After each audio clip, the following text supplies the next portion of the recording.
back, we realised the Rotherham United fans have been starved of John Breckin content for a little while, so we've dragged you down for a very informal chat. First of all, how are you? I'm okay, thanks. I'm well at the moment, so that's the main thing. But yeah, close season, looking forward to the season. You've had your own pre-season, had some stand between the toes, I understand, before we get going again? Yeah, I've just had a week away in Italy. I can recommend it to anyone. Sorrento, Pompeii and Capri. Just had a week there to recharge the batteries, did plenty of walking, getting ready for the midnight walk. So got back in time and we've got a week before we start to really pump it up now. We'll start on the topic of the midnight walk. Then you've, as you say, got some steps in whilst you're out in Italy. Are you feeling prepared and up for this one? Yeah, I'm really up for it. Looking forward to it. We're over 750 walkers at the moment, which is great. I'm hoping to get 1,000. So that's what I'm really looking forward to. Come on, everybody. I want everybody to, if you can't walk it, donate. You'll know someone. Donate to the hospice. Just go on their website and it's as easy as that. But if I'll walk for you if you can't make it. But I'm sure, you know, Ronnie's walking it with me. Matt Amshaw's walking it with me. Andy Warrington's walking with me, and there'll be one or two others as well. So it'll be a great night. And we're back at New York Stadium, which we went away from it last year to the Magna, but we're back here, the home in the centre of Rotherham, and that's where we'll start from. And it's a great atmosphere.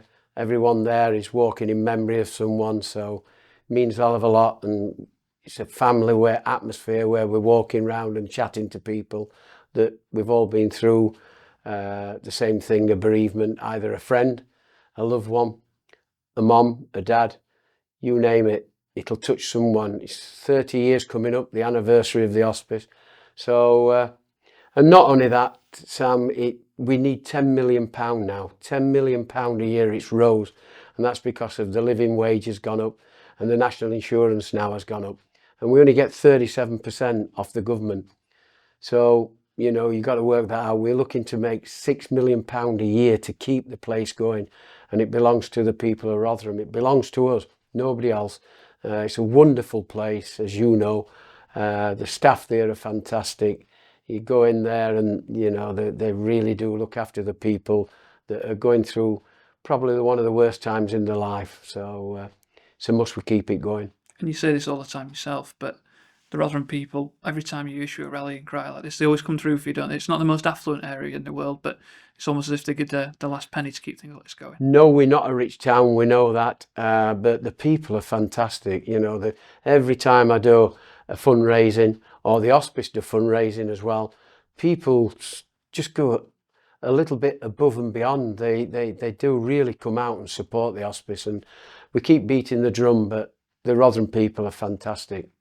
To stay on that note of the fact that Rotherham people are fundraising for the Rotherham Hospice, you've got behind you over your shoulder is the one of the first printed Millimen EPs. Tell us a bit more about that. Yeah, you've seen it today. It was just an idea that me and Lee McMahon had, and we were on a charity walk actually, and we come up with the idea. We were talking about Millimen, and I sung on the first one in 1980-81 season with Danny Cannon, and we were just chatting on the way around there, and he's a big friend of mine as well. So we just said that we ought to make it again for charity for the hospice. So the idea come up, and thankfully the Booth family let us use Millmore, which were great. And the rest is history. What a turnout that was. It was a real surprise. I didn't think we'd get that 1,000 people in there singing away. It was after a good result here at the New York Stadium, beat Bolton. But when we were walking across, I got this atmosphere, and I got a phone call from a friend of mine in the stadium, Carl Luckock, and he says, it is packed. He says, there's a queue now. So when we got there, the players, because I brought most of the 80-81 squad back, Tiger come from Brighton, Jerry Forrest come from the northeast, and as we're walking across and the filming, and a lot of fans walked across with us from here, we all met outside, you just got the feel. And then Les Payne were a little bit late coming. We were already singing, and he could hear it. And it brought back memories to Les, where he says he could hear it outside the stadium. It were echoing, and it really went down well. And yeah, the record's here. It took a while to, I didn't realise a record would take as long to make. It's a fantastic, what should I say, a souvenir. It's the best £20 anybody's spent, I tell you, because they sung their hearts out there. They were in the old stadium, which means a lot to the older generation. The record is fantastic. If you look at it, you know, it's in a beautiful case, a red vinyl. It's got 4 songs on it, and it's there. It's for the future. It's there's only 1,000 being made, so whether we do it again, but it'll have to be in a different colour if we do it, probably in an away colour. But it really went well, and we made £20,000 just on the day, more or less, doing it. So another one where the fans come out, the Rotherham fans, superb. Rotherham people, great. I can't thank them enough. The fans, the people in the town, the talented people in the town. The cover looks spectacular behind you. But I understand inside as well. There's a little insert from It'll Do Art, Steve White up at Bramley.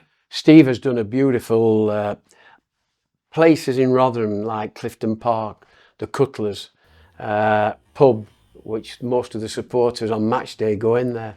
So in fact, I'm on it as well, and there's Ravel on it, so he's on it, scoring his goal at Wembley. That's a bit better than mine, but yeah, he's done a great bit of artwork. He's a friend of mine, Steve, and he does some wonderful work. Art is very talented. Have you got a running total of roughly where you're at with the fundraising on that? I know it had its own Just Giving page. We know we've got £20,000 in. The record has obviously, but thankfully for before I started, I got 5 really good sponsors in, so that covered the price of the record. So we're climbing up to £20,000 just on the donations that have come in for the Millermen. You said you were surprised by how long it takes to put a masterpiece like that together, but it is pretty much there now. You've got a collection date for people. Yeah, collection day, we're going to do it on the 12th of June down at the Superstore down at Parkgate. Really looking forward to that. It's going to be 6 o'clock till 8 o'clock. So you can come down, and there's a spreadsheet with names on, but hopefully most of the people have got the card with a number on it. So if they bring that along with them, then, but we can trace it on the, if they've donated through the hospice and everything, we can trace it on that. But it's going to be a good 2 hours that down there. So, you know, and it's a lovely place as well. There's going to be 1 or 2 things going off down there, so I'm really looking forward to that. We did have one gentleman, I think, went into the hospice the following day after it and asked for his record. So, but yeah, it has took a while, but you know, it's what it is, but it's well worth waiting for. It's fantastic. Once upon a time, it was Ronnie and Rod Fern scoring the hat-tricks, but we've got a Rotherham Hospice hat-trick, haven't we? We've got the cricket match is on its way back, the charity one up at Wickersley. Yeah, I've got the cricket match back. It's going to be at Wickersley. I've actually got a date, but I'll bring that forward in the future a little bit. You know, we might just have a blip before it, so I don't want to go and mention the date, but it's going to be in July, early July, before Matt Amshaw takes the lads away to the soccer camp or pre-season camp. So yeah, I'm really looking forward to that. The Wickersley people and the Rotherham people that again come out and support that, and it's great for the kids. Hopefully we'll have a few new signings by then, and Matt will have all his staff there, and they'll be playing cricket in it. Matt will play cricket, Andy Warrington will, you know, and I'm sure, well, Woody will be playing in it, and I'm sure there'll be 1 or 2 other members of staff, plus players. So really looking forward to that. It's a good night, that. We just got to pray for the weather. I'm now looking at the weather for the midnight walk. I've got my eyes on that, and I'll also, when we get to July, I'll be looking at the weather for the cricket. You can rely on the Rotherham sunshine, of course, Brett. Yeah. Will it be a blend of legends and current players? I know you've done a couple of different formats in the past. Yeah, it will be exactly the same. It'll be, I'll look at it, may bring 1 or 2 players that's still living in the area, ex-players that like a game of cricket. Obviously, the players will get first chance to put their hand up. And I know Amy will be definitely playing, and Woody, they're definitely playing, and Andy Warrington. So, yeah, it'll be a mixed bag of present players, probably 1 or 2 ex-players, and the staff.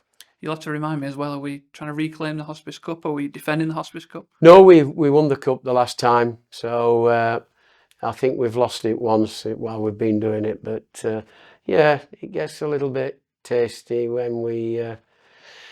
Yeah, they'll want to win it back off us.